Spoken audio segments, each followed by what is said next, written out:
Here we are warming up. Me and Stefan are just doing some light touch sparring.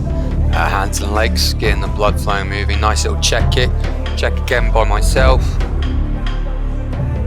Lead kick. And as he's coming across, I come over with the high kick. He sees it coming, cross centre line and spin. I often find if I cross the centre line when I throw a kick, it's quite easy to come with a spinning back fist and just clear the air in front of me, especially if the opponent's coming in aggressive for that counter, like Stefan was there. Stefan caught that kick. I would have held her onto it personally, but very good work by himself. Here we have Dave. I forget his friend's name, but this is a new guy. Dave's the guy in blue and the new guy's the guy in white. They're just doing a bit of boxing. Dave's pouring with the jab, keeping him away. Here we go, that's the end of the round. It's just our warm-ups, guys. Get nice and fresh for what's coming up above us. Here we are, all of us. Get a nice whizzer on Stefan. He turns it into a single leg nearly. Get him in the tie clinch. Here we go, Dave. Pouring away with that jab again, just controlling. Being nice and gentle with the new guy, not being too aggressive, too intense. There you go, I believe Stefan's about to score a takedown on me in a second. Dave's doing the standard, but in the background you'll see Stefan, guy in grey, on the gentleman in black. Stefan slips around to the outside, round, takes my back, and then scores a nice little takedown. Nice work by Stefan there. Just Stefan's moved into top mount. Dave's still pouring with that jab. Here we go, the new guy though figures something out.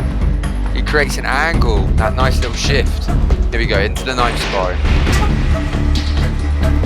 Dave's belt, he's a blue belt in Brazilian Jiu-Jitsu. Here you go, he controls the back nicely. And he's controlling my biceps from the rear. Takes me down. Now he should disengage here and run away, but at the moment he's in attack mode. At the moment though, during this moment of weakness, takes the knife off myself and finishes the job. That'd be murder, of course. We don't want to encourage that, so we have a bit of a laugh about it. I tried to be totally cool there and totally failed, but it is what it is.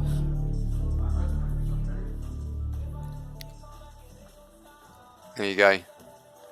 Good control by Dave there. Nice trip. Oh, the knife came out for a bit. The knife's going everywhere.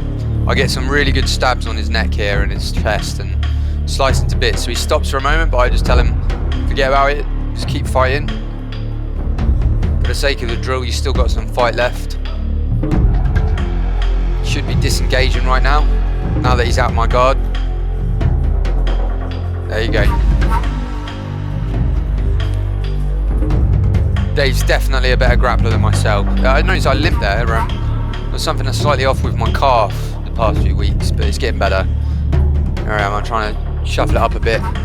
Here I start slashing at him. You know, slashes to the forearms and stuff like that. Might seem superficial at the time, but you know, you cut an artery, it could lead to some serious bleeding. Dave ends up in probably the worst position on bottom with a knife attacker on top of you. He does a good job defending, he's got a good nice little frame. I'm aiming for the soft parts. There you go, now he controls the knife, good job. He's getting tired. It's quite intense doing all this, if I'm entirely honest. MMA rounds are different, and but all I'm trying to do with the knife is not necessarily out-grapple them, but just always keep my weight on them, keep that pressure and intensity on. Here you go, Dave trips me, I end up in a really bad position here. Even I've got my guard, and then I remember maybe a knife attacker won't know how to guard. Passes through, and he gets a nice Kimura, which not only disables me, but also manages to disable the attacking hand.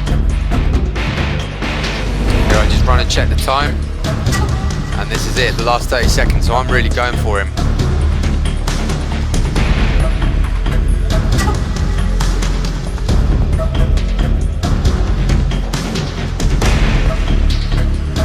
Good control here by him.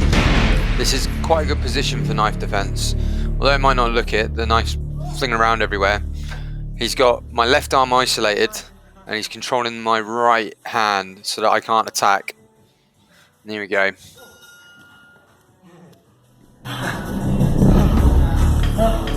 So, what is this then? What is this? Yeah, what is this? Knife defense. It's Practical knife defense and knife sparring. Because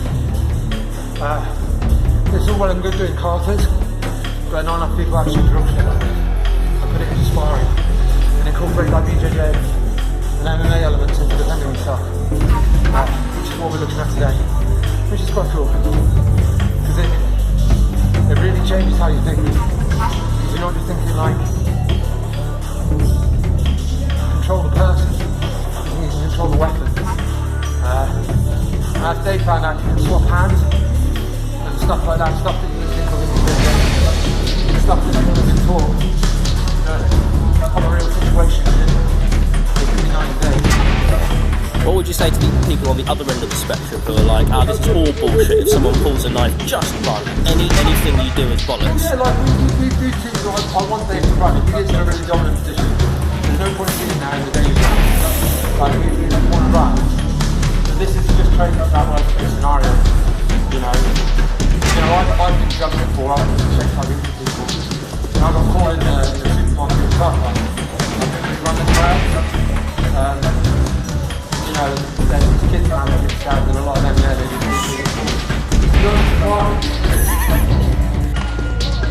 So here I am sparring with Dave again, moving around, throw some side kicks and some punches trying to keep him away.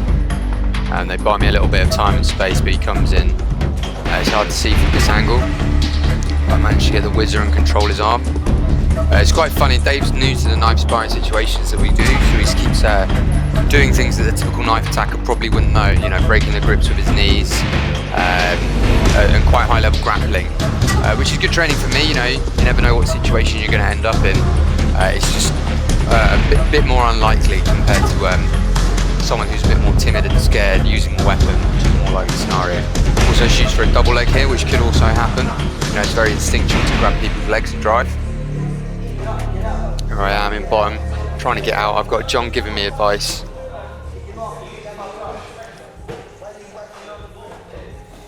Good. I'm probably dead at this point. I have no illusions about that.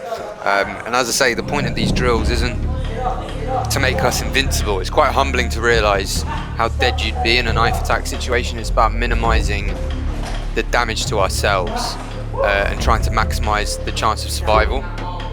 So here's John, the bald gentleman on the right. He's our actual head coach here at Titans. He's got a serious wealth of knowledge. He's a black belt in jiu-jitsu and an experienced MMA fighter, but he also comes from a Jeet Kune Do background. So here he is just giving us advice on what to do. I'm trying to move around and eat the space, but Dave's quite intelligently cutting me off wherever I move. Here you go, he comes in again. Here you go, I'm in the same position. I've got like a whizzer with controlling the opposite arm, which minimises the danger. And here you go, I throw some knees. Dave shoots that double leg. I'm still focusing entirely on controlling that knife. As you can see, when I go down, I'm still holding onto it. I'm trying to use my up kicks, create space. I could have got up there if I'd driven more. It is what it is. And I can truly say I'm knackered after all that. And here we go, we both just pay attention to John's final lesson. He's just giving us a bit more wisdom. He was talking about the situation where Dave had his back to me and I was lying on my back. I could have stood up.